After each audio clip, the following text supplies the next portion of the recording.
Hello and welcome to all our viewers from around the world. I'm Kristen Schwartz, licensed midwife and one of the MCs here at Gold. And we are here at Gold preparing for our brand new symposium, the Gold Birth and Beyond Symposium. And with me today is Dr. Kamilla Nielsen. Welcome, Kamilla. It's lovely to have you here with us today.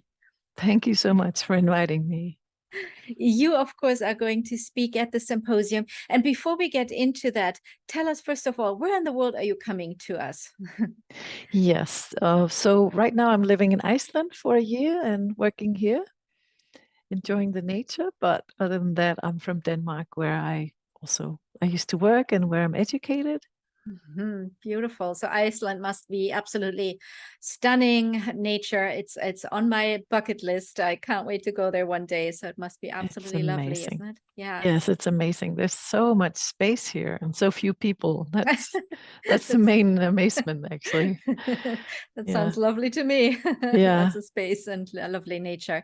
Yeah. So, Camilla, you are an obstetrician and you're also a psychologist. That is a really cool combination, very interesting combination. So, tell us a little bit about your background and how did you bring those two professions together?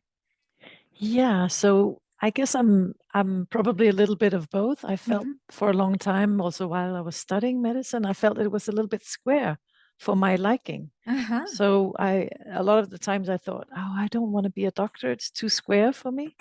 It's putting things in boxes. Yeah. So when I finished as a doctor and I was beginning to become a specialist, I thought, why not do psychotherapy and see if that will give me anything else? And then I could see that that was the perfect match, actually, because I love being a doctor and putting things in boxes to find out what is actually wrong. But then I also like to look behind and see, so what is the reason for it? Yeah, I think it sounds like a perfect combination because we know, we're not just bodies, right? It's the whole person, and many of the diseases or ailments we see nowadays, we know that there is maybe also a psychological reason behind it, or if not, disease also can lead to depression or sadness or things like that. So it's all interconnected, isn't it? Yes, it is. And especially with childbirth, it's not only a Mm. physical um, event, it's a Yeah. highly psychological event, but we just don't know very much about it. And we don't know how it affects each other. But we do know that some women have terrible experiences. And that's because they're not met psychologically, in my belief. Yes, yes, such a good point. Yeah, I feel like in many ways we have focused so much on the physical health of mother and baby, which is of course absolutely important. And Yes.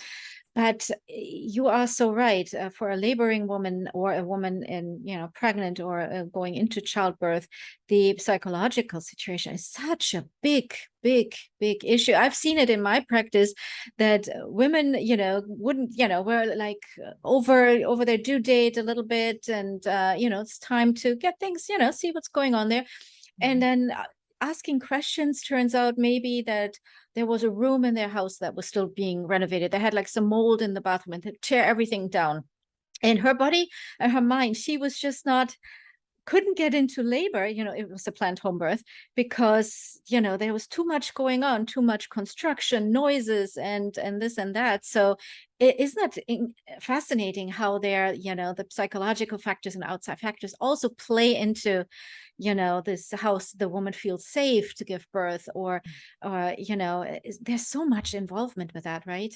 Mm, there is. And actually, in all everything we do around us, and every time we go to the hospital, it influences us. It's Yes.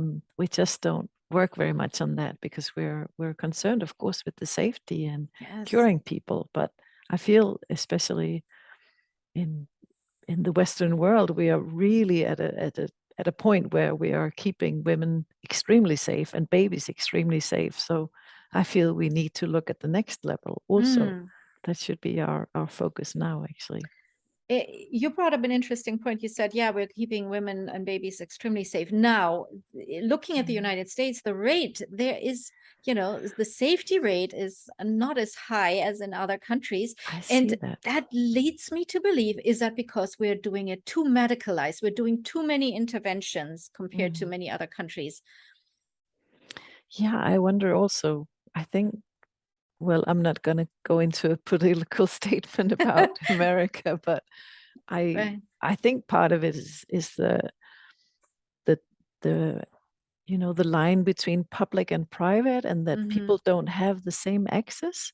Where Yes. in Yeah. Scandinavia and most of Europe, we have exactly the same access for everybody. Everybody. But in Yeah. America, it seems that it depends on how you're insured and where you live and who you are. And Yeah. I, Yeah. I my guess would be that that's part of the problem. But Yeah. again, I'm not going to Absolutely. be political Of about course this. not, and nobody asked that of you. But Yeah. yes, it is. It would make sense a lot, of course.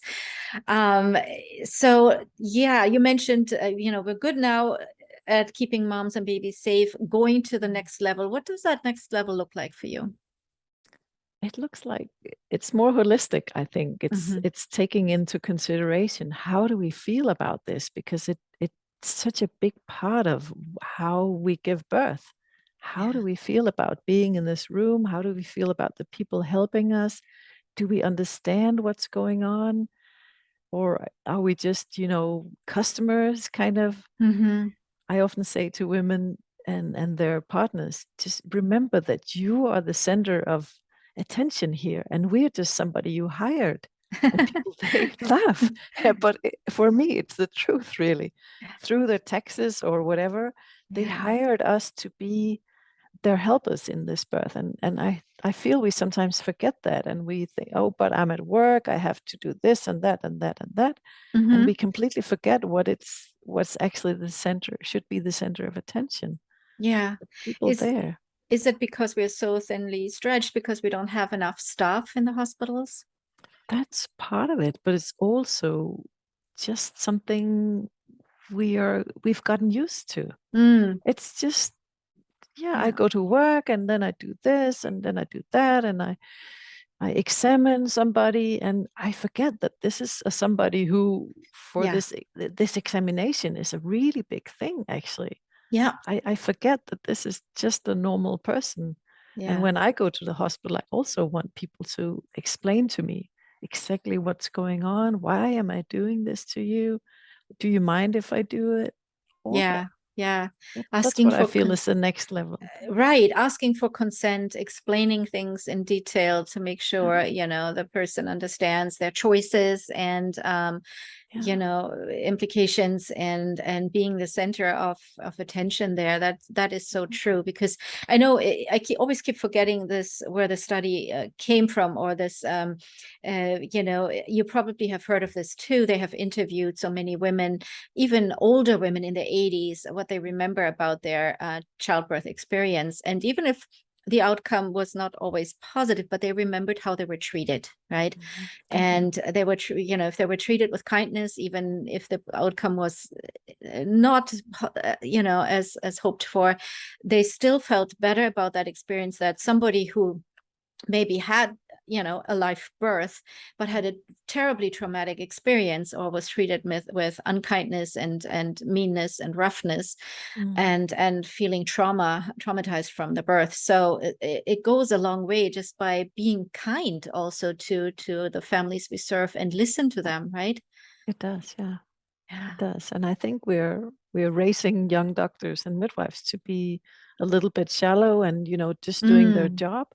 And I yeah. think you're right that part of it is that we're too busy, but part of it is also that it's just tradition. Yeah. That doctors and nurses are more important than the patients, but is that Yeah. really right? No. Not in my opinion. No, it's not right. And if you think about what's happening there, a new person is entering the Mm. world. I mean, it's just such a phenomenon if you think of it, like this big event, not only for the parents, I mean, for the whole planet. A new person is entering the world, right? And often we're treating it as just another, oh, here, another procedure, another, thing that's happening, or another medical issue that needs to be taken care of, when it is really, number one, a really big deal for this family. It's life altering for them, and has, is such a big, wonderful, wonderful event. Yes, that's what childbirth has. It has Yeah. the potential to be altering, Yes. magical, Magical. amazing, best event in your life ever. And we forget that sometimes, Yeah. that should be the next level to, fulfill that potential if possible. Oh yeah, that sounds magical and lovely to me. Sign me up for that. I'm part of that.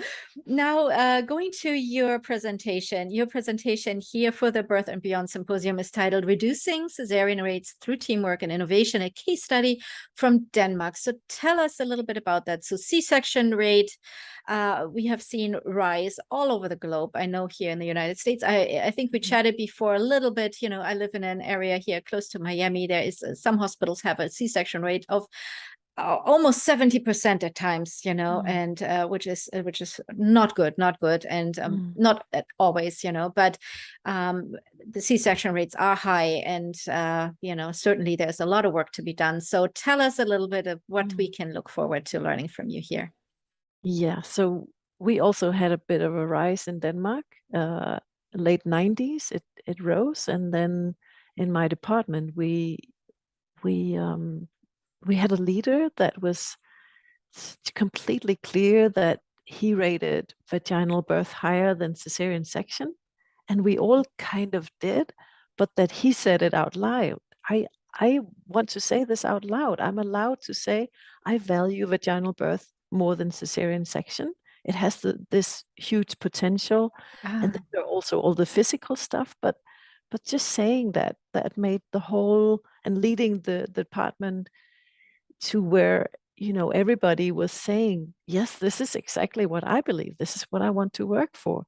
So when women are met from our department, it is that we say we value vaginal birth. We want to make your birth good and special and safe, of course. But the safety, we are really, really safe in Denmark. It's 0.5% of the babies have a pH from the umbilical cord below 7. So that's really, really low, and very low. Yeah. Yeah. Yeah. So we basically just started doing anything we could to make good birth. So we took in the upright breech concept. We took birth planning in, and I discovered that teamwork is extremely essential, because if I come into a room as a doctor and I have to make a decision all on my own, I will be, busy in my head and thinking. But if I am with a midwife that has the same skills that I have, then we can talk about it. And she will add something to my evaluation, and I will add something to hers. And then together with the couple, we can find a better solution, instead of just me thinking, oh, what should I do? And maybe even the back of my head, oh, it's my responsibility. Yeah. What if something goes wrong? I have to make the right decision, blah, blah, blah. Right. It is still my responsibility, but course. it's a teamwork, and it feels just so much better and safer. It feels better because you feel like you have, and that's also how innovation starts, right? You're bouncing ideas off each other and saying, like, what about this? And maybe even see things in a different way, or that weren't considered before, or it's obviously, as long as everything is safe, and making change that way. And as you mentioned, working in a team is much more wonderful, because you can talk to each other and share, and also be critical, but in a positive way, saying, like, look, why are you doing it that way? Couldn't we do it this way? Exactly. And when you feel safe in a team, then you can do that. That sounds absolutely lovely. Kamilla, before I let you go here, what little piece of advice on wisdom would you like to share with our audience?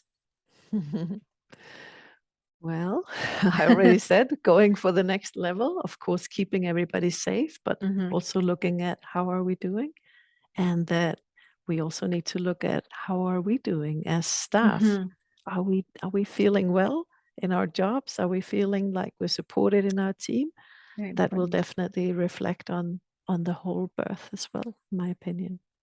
Beautiful. Well, thank you so much, Dr. Kamilla Nielsen, for sharing your wisdom here with us, and looking forward to your presentation here at the symposium. Thank you so very much. Thank you. And to our viewers now, if you would like to find out more information about this presentation and the other presentations in the symposium, you can go to goldlearning.com to find out more. This symposium will be live in October 17 and 18. These are 2 full live days we have scheduled for you, but everything is also recorded. So if you cannot attend live, everything will be there for you to watch at a more convenient time. Thank you, everyone, for watching. And thank you one more time to Dr. Kamilla Nielsen. Bye-bye, everyone.